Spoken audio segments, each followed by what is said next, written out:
Bismillahirrahmanirrahim. Assalamualaikum warahmatullahi wabarakatuh. Waalaikumsalam warahmatullahi wabarakatuh.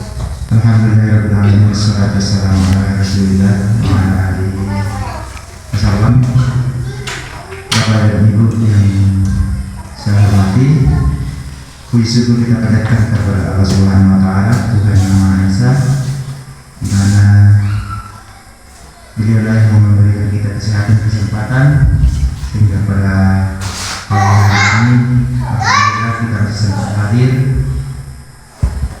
untuk melaksanakan salah satu kegiatan teman kita, yaitu Ibu Marwah, dalam rangka aksi nyata diseminasi sekolah penggerak. Jadi terlebih kita kirimkan selawat dan taslim kepada junjungan Nabi Muhammad SAW sebagai nabi uswatun hasanah, menjadi petunjuk bagi kita semua, atau sebagai nabi yang membawa umatnya dari alam kegelapan menuju alam yang terang benderang. Baik Bapak dan Ibu, untuk demi memfasilitasi waktu, maka kegiatan ini saya katakan dibuka. Barangkali itu saya ingin sampaikan. Saya akhiri. Assalamualaikum warahmatullahi wabarakatuh. Waalaikumsalam warahmatullahi wabarakatuh. Terima kasih. Sebelumnya Assalamualaikum warahmatullahi wabarakatuh. Waalaikumsalam. Ya, yang terhormat Bapak Kepala Sekolah SD Presiden Upang, kemudian yang saya hormati rekan-rekan guru sekalian, para ibu bapak, ibu guru hebat yang ada di sekolah kita tercinta ini. Ya, sebelumnya marilah kita memanjatkan puji syukur kehadirat Allah Subhanahu wa taala yang telah memberikan kita kesehatan, kesempatan untuk hadir di tempat ini, untuk memberikan kesempatan kepada saya untuk berbagi praktik baik kepada teman-teman sekalian. Salawat dan taslim senantiasa kita curahkan kepada junjungan Nabi besar Muhammad SAW yang senantiasa kita nantikan syafaatnya di dunia dan di akhirat kelak insyaallah. Ya, teman-teman sekalian, Bapak Kepala Sekolah, kehadiran saya di sini untuk menyelesaikan salah satu tugas di program guru penggerak, yaitu setelah kita melewati beberapa tahapan materi, maka di akhir setiap modul itu harus ada aksi nyata. Artinya bentuk nyata dari segala teori-teori yang sudah kita pelajari harus diwujudkan. Ya, adapun tugas aksi nyata saya ini adalah untuk melakukan diseminasi atau seminar berbagi praktik baik kepada teman sekalian tentang budaya positif. Ya, sebelumnya saya ucapkan selamat datang Bapak Ibu guru hebat. Marilah kita saling bekerja sama, berkolaborasi, dan saling mendukung untuk mewujudkan budaya positif di sekolah kita tercinta.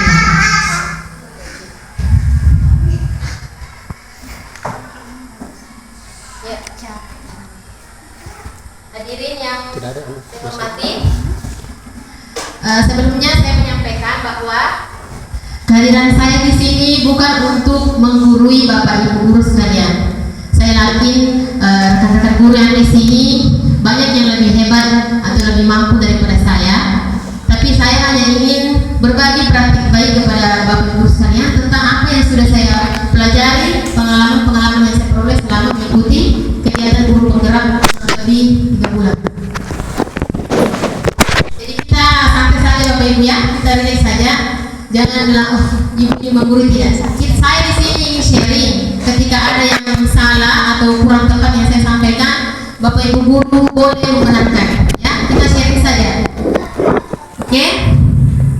Jadi di sini yang ingin saya sampaikan hari ini tentang budaya positif. Budaya positif itu sangat penting di sebuah sekolah.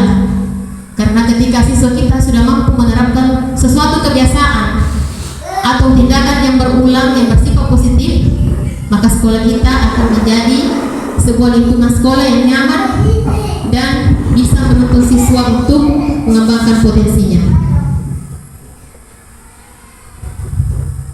Ya, sebelum saya lanjut, di sini ada beberapa pertanyaan pemantik yang ingin saya tanyakan kepada Bapak Ibu sekalian.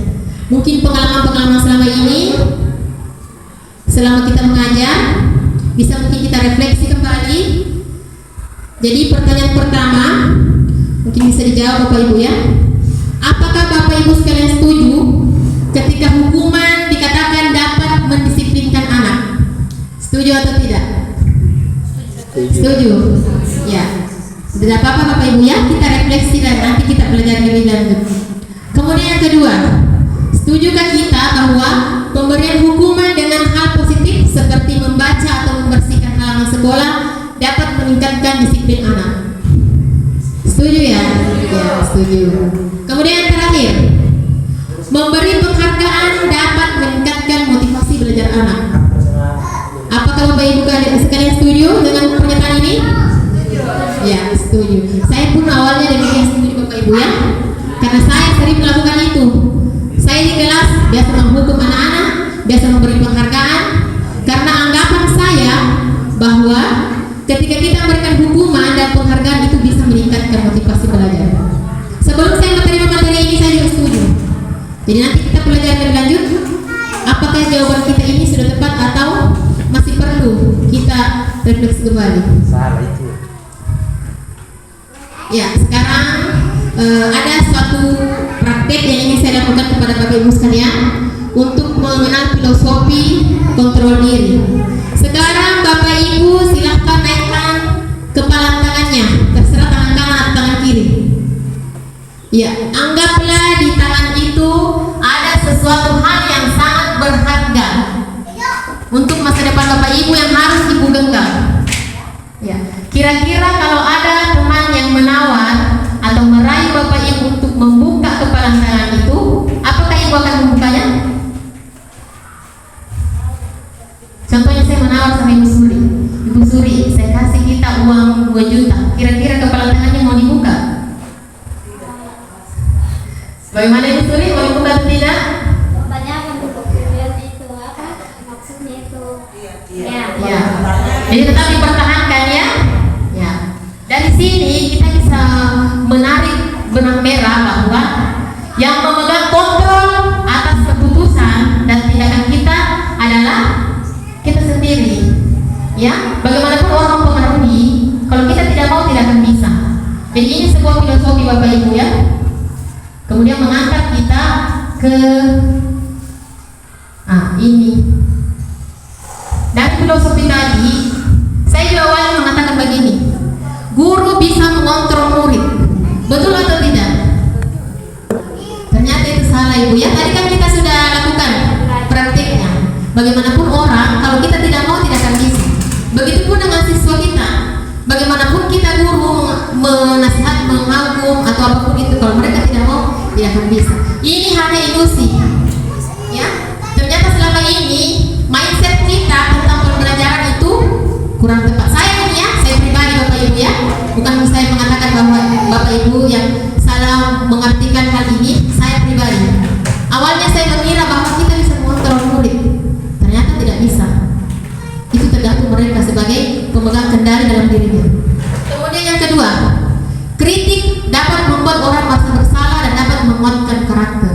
Ternyata ini hanya ilusi. Saya juga sering melakukan ini. Saya memberikan kritikan kepada siswa dengan harapan mereka bisa berubah dan karakternya lebih kuat. Ternyata salah. Ini hanya ilusi. Kemudian selanjutnya, penguatan positif atau penghargaan. Ternyata itu kurang bermanfaat. Dan selanjutnya, ilusi bahwa orang dewasa memiliki hak untuk memaksa. Ternyata itu juga tidak efektif untuk membentuk karakter anak. Jadi ini Bapak Ibu yang akan nanti saya jelaskan. Disiplin positif, arti disiplin, teori motivasi, posisi kontrol, segitiga restitusi dan kebutuhan dasar manusia. Ya, yang pertama kita masuk di makna disiplin.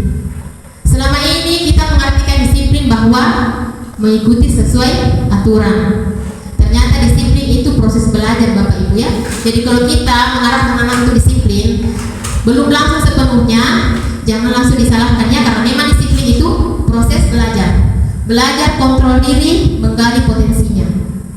Jadi anak-anak itu dalam proses belajar. Kita lah yang akan menuntun mereka untuk mencapai tujuan mulia.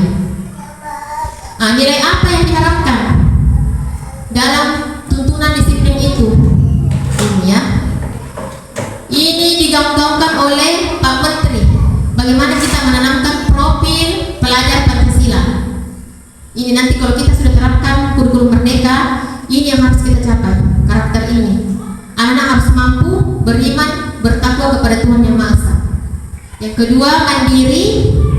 Kemudian yang ketiga, bernalar kritis. Kemudian yang keempat, berkebinekaan global, gotong royong, dan kreatif. Inilah yang harus kita arahkan nanti ketika kita sudah menerapkan kurikulum merdeka.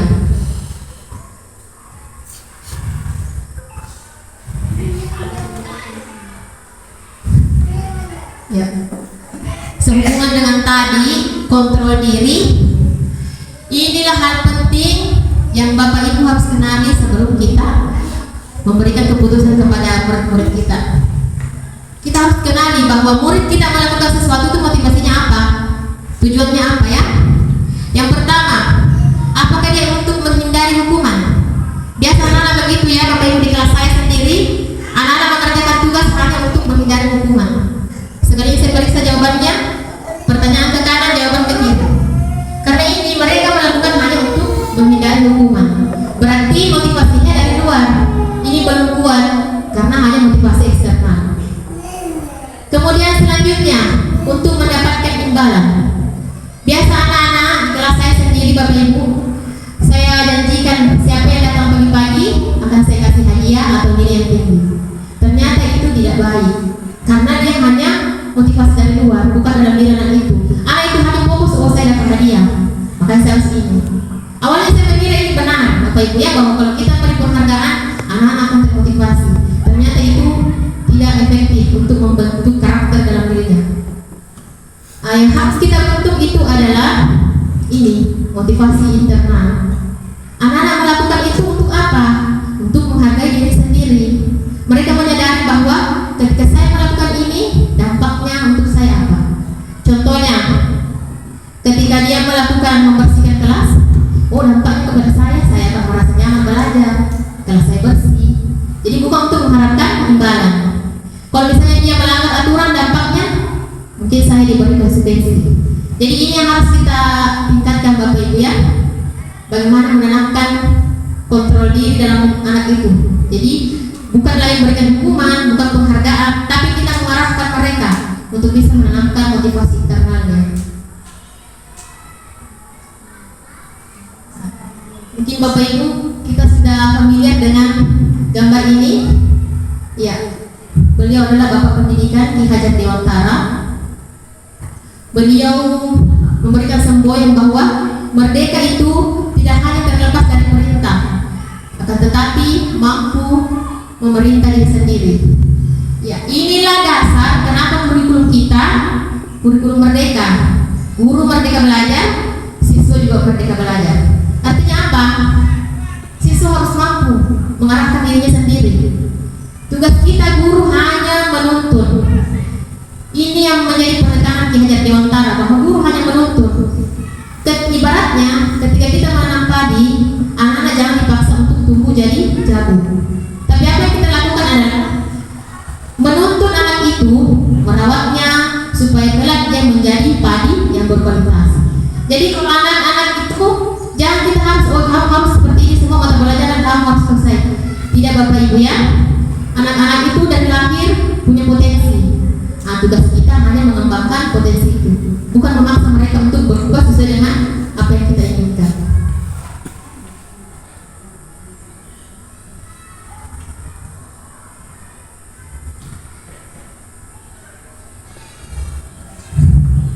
Ya, kenapa tadi saya mengatakan bahwa hukuman itu sesuatu yang kurang efektif? Karena ini, Bapak, berdasarkan penelitian ada 5 hal yang menyebabkan penghargaan dan hukuman itu dikatakan kurang efektif. Yang pertama, pengaruh jangka pendek dan jangka panjang. Artinya kalau kita tidak menghukum, apakah ada jaminan bahwa anak itu akan melaksanakan atau menaati aturan? Ketika gurunya mungkin tidak ada guru yang dia takuti, apakah dia akan melaksanakan aturan?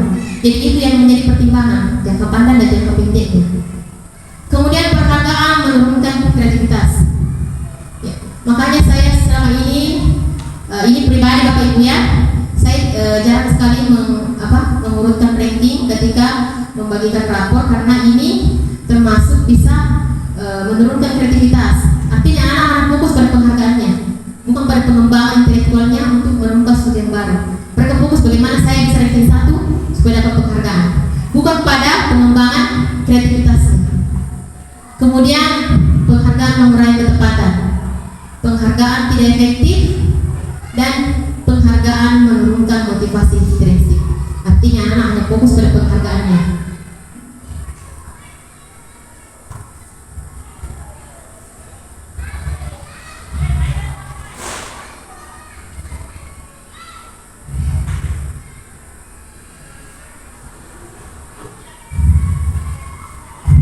Ya, di sini ada contoh. Sebenarnya tadi saya mau bilangkan ini ya, tapi ternyata dia muncul.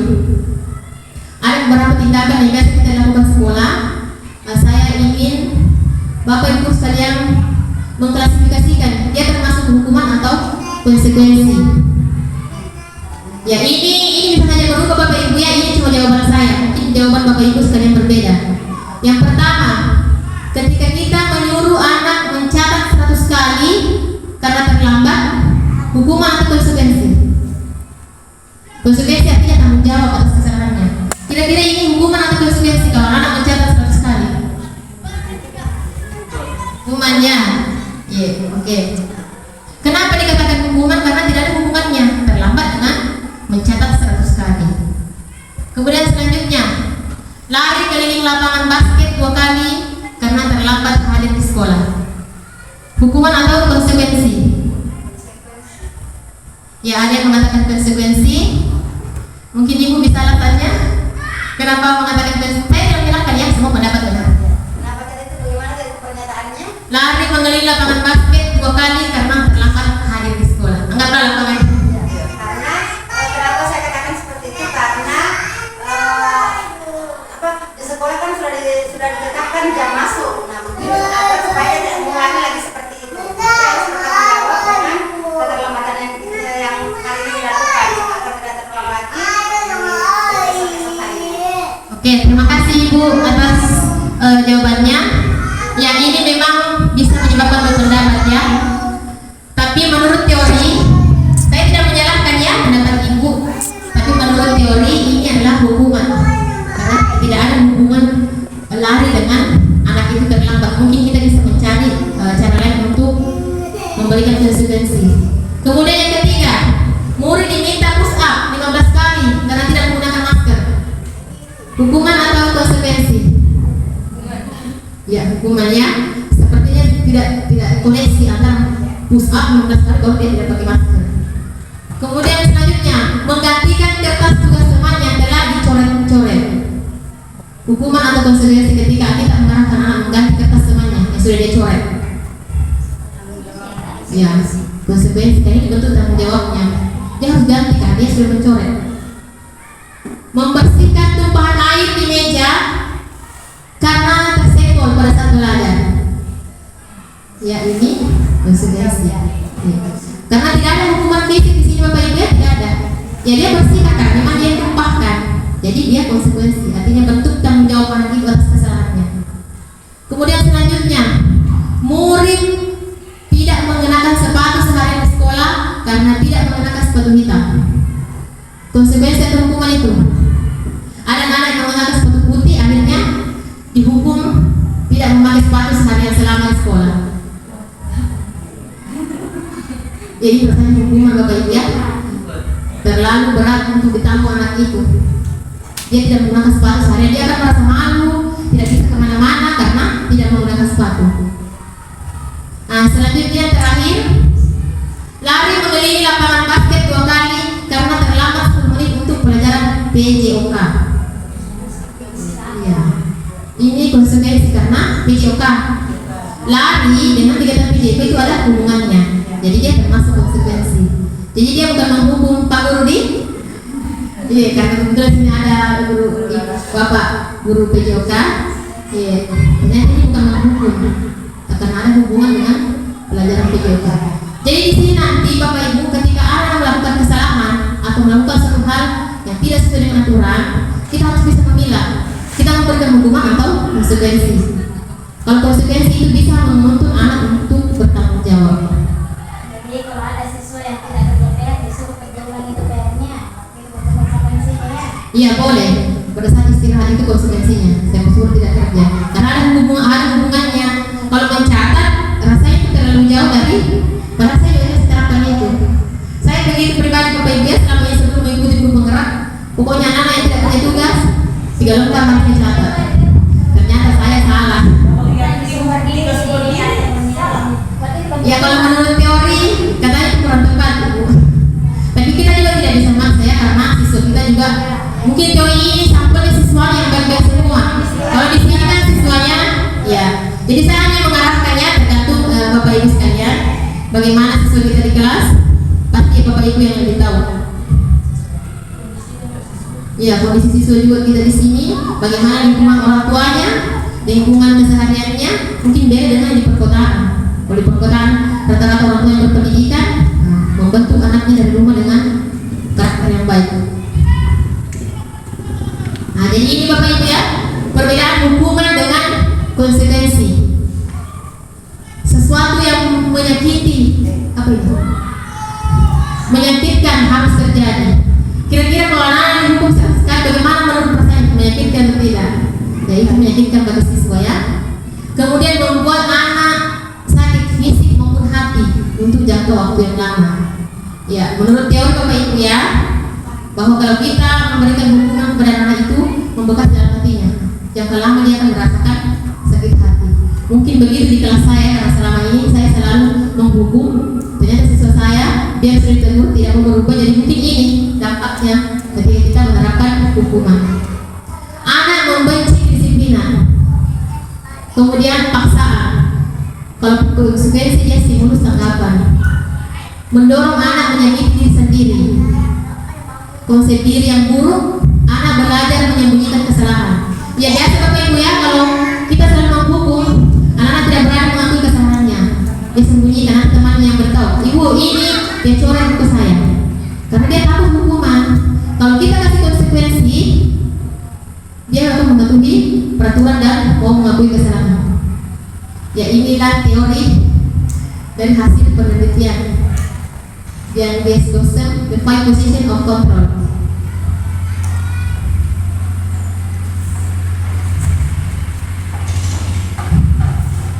Ya sebelum lanjut, barangkali ada yang ingin ditanyakan Bapak Ibu sekalian. Kalau saya terlalu cepat mungkin bisa diingatkan atau kita ice breathing dulu.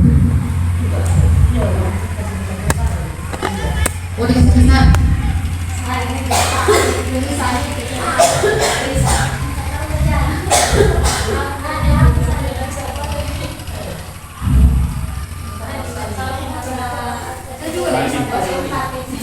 Tidak bisa ditaruh besarnya.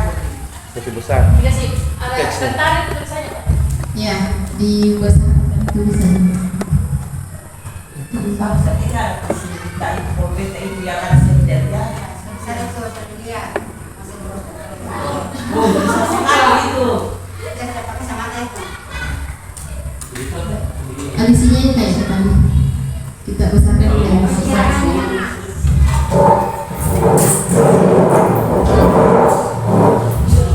Oh, hilang. Goyang.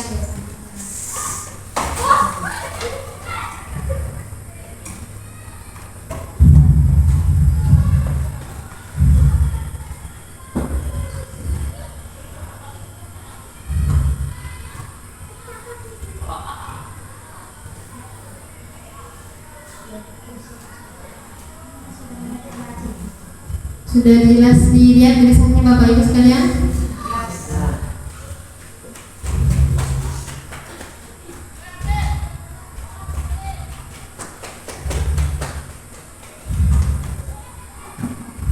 Ya, untuk sebelum kita lanjut, supaya Bapak Ibu sekalian lebih konsentrasi, kita ice breaking dulu ya Bapak Ibu. Mohon maaf kalau saya nanti meminta Bapak Ibu guru untuk berdiri ataupun menggerakkan badannya. Ice breaking itu perlu ya untuk di kelas supaya anak tidak bosan, tidak jenuh dan tidak tegang. Kita menyiapkan anak-anak untuk mengikuti pembelajaran. Baiklah, ice breathing-nya mungkin Bapak Ibu sekalian bisa berdiri dulu semua. Mohon maaf, tapi Bapak Ibu ya berdiri dulu. Instruksinya adalah, perhatikan ya, saya ingin melatih konsentrasi Bapak Ibu sekalian. Dengarkan, lakukan apa yang saya instruksikan. Oke, sekarang tangannya di atas. Tangan di atas. Di atas. Ya, ya. Kita mulai konsentrasi ya Bapak Ibu. Digerakkan tangannya. Diputar-putar tangannya. Kencang lebih kencang lagi. Kemudian sentuh dagunya. Dagu. Berarti ya masih ada yang kurang konsentrasi. Kita ulangi sekali lagi Bapak Ibu ya. Oke. Tangannya diputar lebih kencang lagi. Pegang telinganya.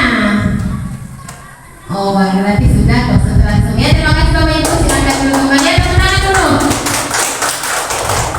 Berarti konsentrasinya sudah bagus Bapak Ibu sekalian. Selanjutnya kalau nanti ada misalnya mau ditanyakan, silahkan. Mungkin sedikit pertanyaan. Ya, silahkan Ibu. Ya, terima kasih atas kesempatan yang diberikan kepada saya. Di sini saya mungkin cuma sharing ya, Bu ya. Tadi sudah sempat dibahas masalah hukuman dan konsekuensi. Nah, ternyata hukuman itu apabila kita selalu memberi hukuman kepada anak di sekolah, ternyata dampaknya tidak baik untuk anak itu sendiri ya.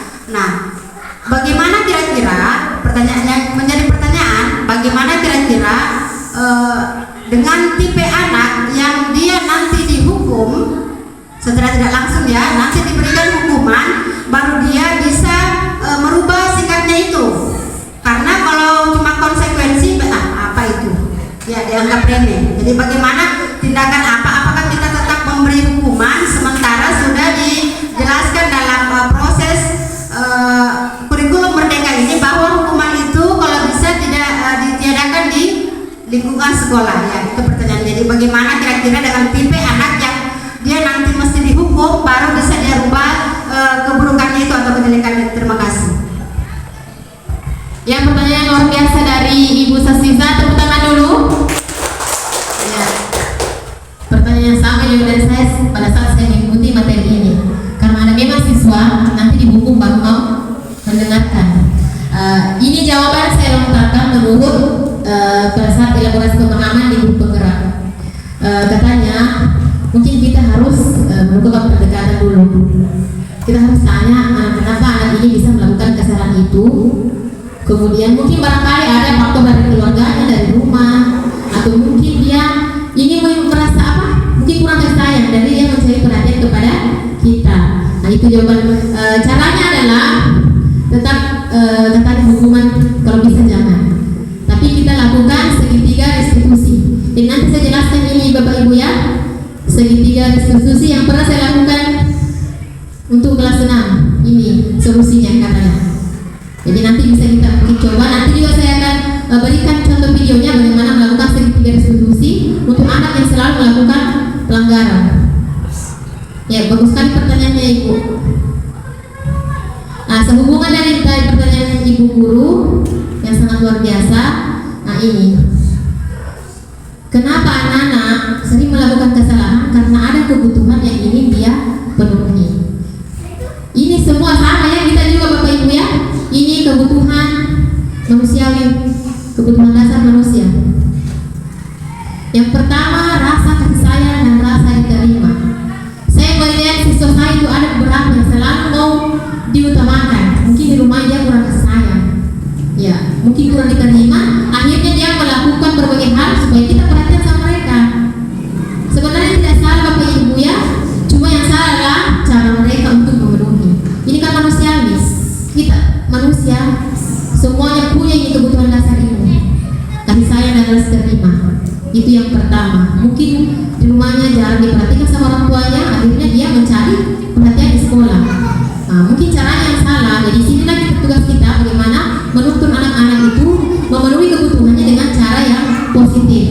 Kemudian penguasaan. Ya biasa anak dia yang berkuasa di kelas. Di kelas saya ada beberapa orang. Dia yang berkuasa di situ. Karena ada kebutuhannya yang dia penuhi penguasaan. Tapi caranya yang salah. Dia melakukan penguasaan dengan menekan teman-temannya, menakut-nakuti, mengejek, seolah-olah dia di situ bos di kelas. Nah, ini yang ingin dia penuhi, tapi caranya yang salah. Kemudian bertahan hidup. Ya, biasa anak-anak saya lihat dia minta uang jajan temannya atau minta makanannya. Mungkin dia belum makan atau sarapan. Dia ingin memenuhi kebutuhan yang bertahan hidup. Ya, tapi caranya yang salah. Jadi tugas kita lah bagaimana menuntut mereka supaya ini tetap bisa terpenuhi dengan cara yang positif. Kesenangan ini untuk anak-anak yang iseng. Mereka memang senang jadi temannya, karena dia merasa senang kalau dia melakukan itu. Dia ingin memenuhi kebutuhannya, tapi caranya yang salah. Mungkin nanti bisa kita arahkan. Makanya mungkin bisa di pembelajaran kita banyak-banyak melakukan permainan supaya kebutuhan dasar kesenangan anak ini bisa terpenuhi melalui hal-hal yang positif. Kemudian selanjutnya kebebasan. Ini untuk anak-anak yang tidak mau diatur. Dia ingin bebas. Mungkin di rumahnya terlalu banyak dikekang sama orang tuanya, terlalu banyak tuntutan, tekanan. Akhirnya di sekolah dia mau bebas. Dia jenuh dengan aturan. Tapi caranya salah. Nah, jadi inilah tugas kita. Pokoknya di sini Bapak Ibu kita dituntut untuk bagaimana menyayangi anak kita. Ya, kita dituntut itu. Menurut Yayasan Dewantara, tugas kita adalah menuntun dan menghamba pada murid. Coba kita bayangkan menghamba bagaimana kita, kalau bahasa kasarnya kita seperti menyembah kepada siswa. Padahal bukan itu. Tapi saking pentingnya peran guru, kita harus melayani murid kita. Murid Yayasan Dewantara.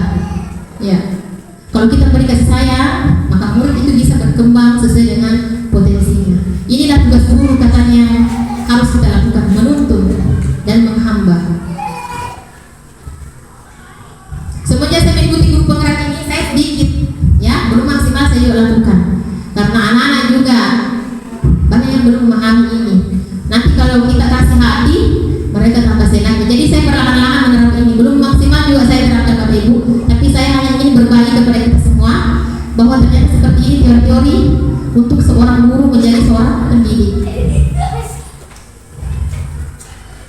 Lanjut kita ke posisi kontrol.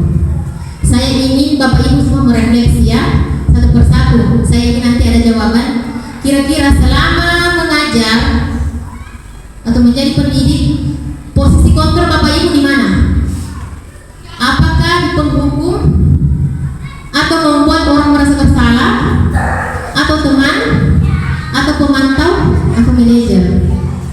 Ya, silakan kita refleksi. Kalau saya jujur, pertamanya saya berada di sini. Saya penghukum karena saya kuat sekali beri hukuman, meskipun bukan hukuman fisik. Jadi saya mau tanya dulu Ibu Ida yang sangat luar biasa. Kira-kira selama mengajar Ibu berada di posisi kontrol mana? Penghukumkah, membuat orang merasa bersalahkah, atau menjadi teman untuk murid-muridnya, atau pemantau, atau manajer? Gimana Bunda? Pemantau. Berarti Ibu ini mau menerapkan aturan, tapi ketika melanggar tetap diberi hukuman. Ya, tidak apa-apa Ibu ya. Adinda Intan. Kalau saya tuh teman. Kemudian saya kalau mereka sharing sama saya dengarkan. Luar biasa ya. Adinda Intan bisa menjadi teman untuk murid-muridnya. Ibu dan kita. Ibu kenapa hukum Ibu? Punya tugas. Jadi saya dengan seperti berdiri, terus tapi kalau melihat juga saya lakukan, kalau memangnya anaknya itu memang sudah tidak mau mendengar lagi. Saya juga begitu Bu, berarti kita sama ya. Awalnya saya penghukum juga. Ibu Suryani. Ya, sama kayak Ibu Rostiana sebagai penghukum. Juga Iya. teman barangkali juga bisa dua. Ya, bisa sebagai manajer juga. Selanjutnya Pak Guru. Sebagai manajer. Sama. Penghukum, teman juga. Ibu. Teman belum. Karena usianya yang masih ini. Sama, saya juga begitu Bu, menghukum karena memang anak-anak biasa tidak mau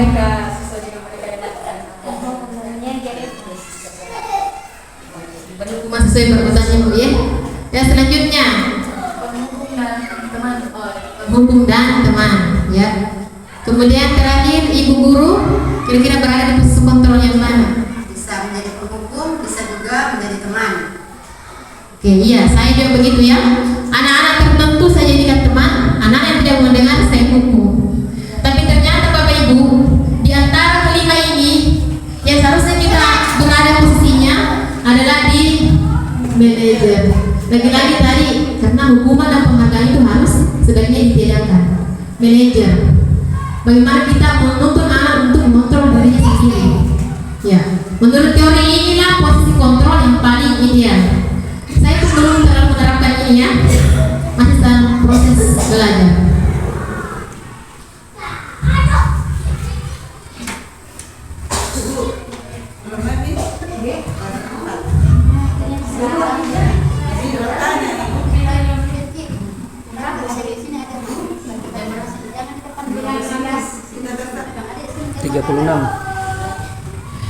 Ya, sedikit lagi Bapak Ibu ya.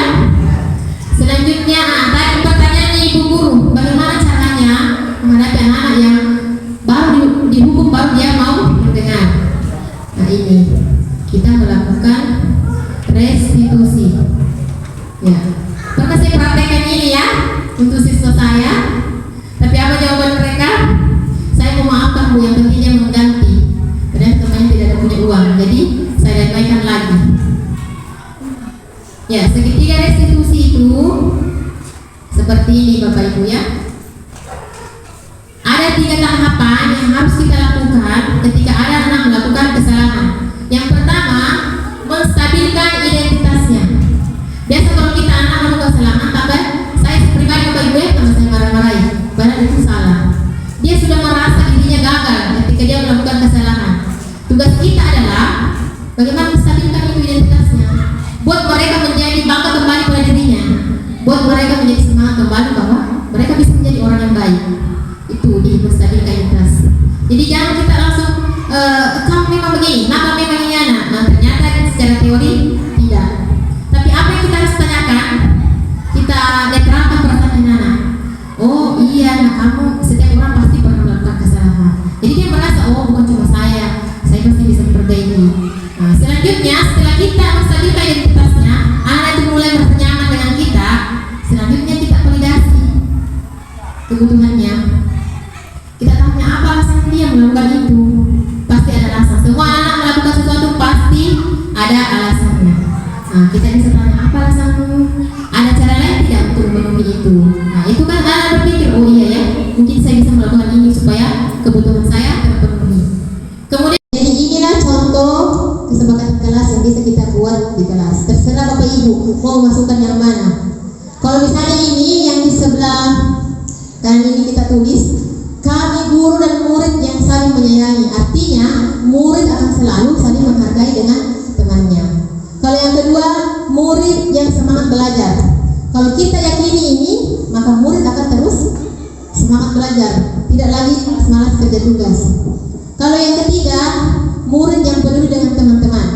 Kalau kita yakini ini bahwa murid tidak boleh saling membuli dengan temannya, karena sudah ada kesepakatan atau komitmen yang kita sepakati bersama bahwa mereka akan peduli dengan temannya. Jadi tidak ada lagi membuli, mengejek atau menekan temannya dengan adanya keyakinan kelas. Terserah kreasinya Bapak Ibu ya, terserah kreasinya bagaimana. Yang penting dia dipahami anak-anak, kemudian kita pajang di kelas sebagai pengingat bagi anak-anak bahwa ada kesepakatan atau keyakinan yang sudah kita sepakati bersama dan harus dilaksanakan. Ya, tadi ya. Untuk segitiga restitusi menstabilkan identitas, ada berapa pertanyaan yang bisa kita ajukan Bapak Ibu ya ketika ada anak yang melakukan kesalahan. Nah, kita tanyakan, oh iya anak berbuat salah itu manusiawi supaya anak tidak merasa tertekan. Nah, kita selanjutnya, tidak ada manusia yang sempurna. Nah, mungkin semua teman pernah melakukan kesalahan. Jadi anak akan merasa oh bahwa ibu tidak akan merasa saya, ibu mengerti saya. Jadi dia akan terbuka dengan kita. Jadi inilah beberapa pertanyaan yang bisa kita ajukan untuk menstabilkan identitas anak-anak yang melakukan kesalahan. Selanjutnya ini validasi kebutuhan. Kita bisa menanyakan ini. Kamu pasti punya alasan nak mengapa kau melakukan itu. Contoh Ical, kenapa kau cubit teman Ical? Pasti ada kesalahannya. Mudah-mudahan Ical bisa isi begini. Kalau Ica bisa seperti itu, hidup bergerak. Iya, berarti semua yang lain pasti begitu. Karena tantangan besarnya Ical. Apa yang penting bagi kamu? Contohnya Ical, kenapa kamu melakukan apa yang penting? Oh, saya mau begini Bu. Nanti kita tampung itu pendapatnya, baru kita arahkan dia untuk mana tadi? Menanyakan keyakinan. Kalau misalnya ada anak-anak terlambat, anakku kira-kira kamu melanggar kesepakatan kelas yang mana? Nah, kalau dia sudah tahu itu, kita bisa arahkan. Kira-kira kamu apa bisa kamu lakukan untuk menebus kesalahanmu? Oh begini Bu, saya akan bangun pagi, saya akan pasang alarm. Ya, jadi anak-anak tahu sendiri ya apa yang akan mereka lakukan. Tidak perlu kita kamu ini, mereka menyadari sendiri. Nah, menurut teori kalau anak-anak sudah bisa mengontrol diri sendiri, maka tugas guru tidak terlalu berat. Kita hanya menuntun ya, bagaimana mereka membiasakan budaya positif. Baiklah Bapak Ibu, di sini saya akan putarkan satu video sebelum kita mengakhiri kegiatan. Di sini ada contoh video segitiga restitusi. Mudah-mudahan bisa kita simak baik-baik dan kita terapkan di kelas.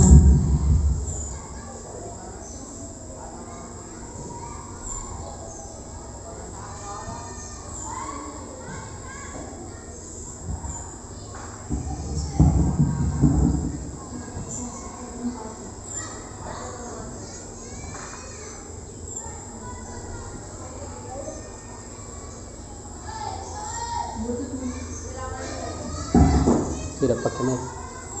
Oh dia jadi aplikasi ini.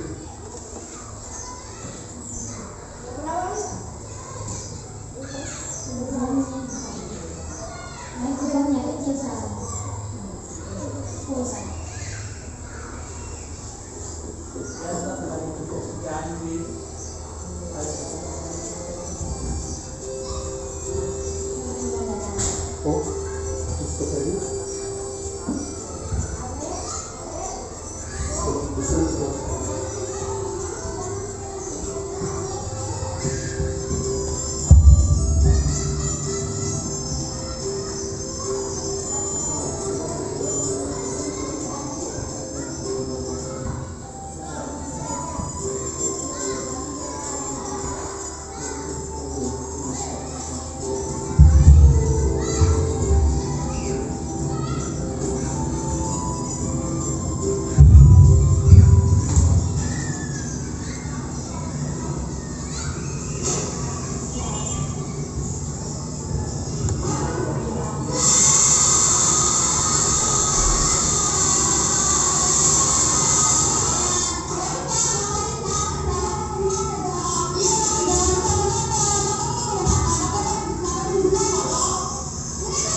4 16 menit lagi.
Panjang ya ini penjelasan Bapak Ibu. Intinya di sini ibu guru ini melakukan 3 langkah restitusi tadi. Menstabilkan identitas, validasi kebutuhan, kemudian menanyakan keyakinan. Nah,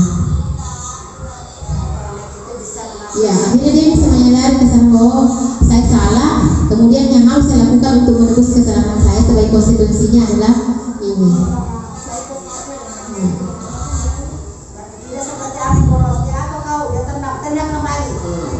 Iya, sudah seperti itu. Itu mengajarkan anak untuk balas dendam.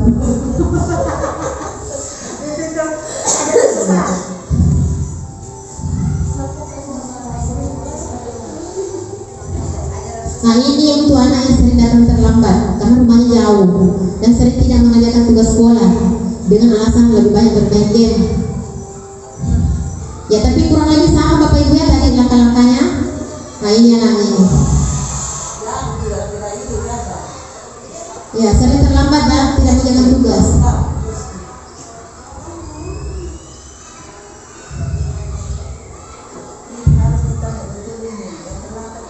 Iya. Apa alasannya? Ini kelasnya juga penuh dengan kreasi-kreasi ya. Iya. Punya baca ada. Ya akhirnya dipanggil lah anak itu. yang tadi terlambat ini.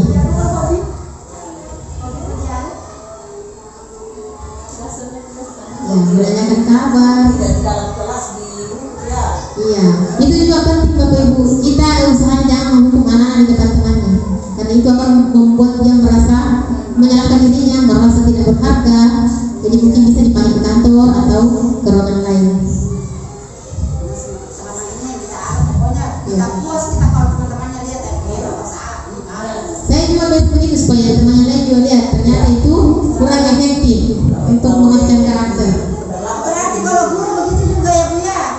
Sebaiknya Bu, semuanya harusnya. Iya. Ketika ada yang buat kesalahan, mungkin marilah kita panggil secara mata-mata, karena kita harus saling menghargai. Iya. Betul sekali Ibu. Kakak. Ya, jadi anak-anak orang dewasa ketika kita itu menegur, tegur dengan cara baik, tetapi kita menghargai dia. Jangan jatuhkan wibawanya di depan teman-temannya. Ya, jadi mungkin kurang lebih sama tadi Bapak Ibu ya. 3 langkah yang kita lakukan dengan cara yang lemah lembut. Bagaimana bersahabat dengan anak-anak teman tadi, supaya mereka juga bebas untuk bicara, tidak merasa tertekan, mengungkapkan sejujur-jujurnya apa yang mereka alami. Ya. Oke, mungkin sampai di sini video tentang segitiga restitusinya. Apa ada satu orang yang bisa menyimpulkan apa pelajaran kita peroleh tadi setelah rangkaian materi awal sampai video tentang segitiga restitusi? Saya ingin satu atau 2 orang.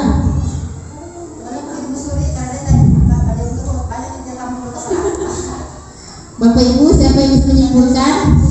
Sekarang panjang, pendek, atau apa yang kita dapat tadi? Tentang apa? Bunda, silahkan. Apa yang sudah Ibu membuka pikiran? Silahkan. Ya boleh.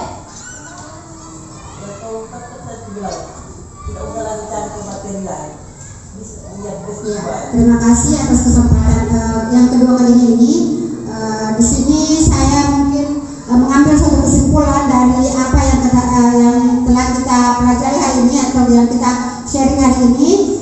Tadi itu yang pertama mungkin itu bagaimana cara kita terhadap siswa kita dalam pemberian hukuman atau konsekuensi. Jadi kita harus tahu yang mana dulu yang kategori hukuman, yang mana yang dikatakan kategori sebagai konsekuensi.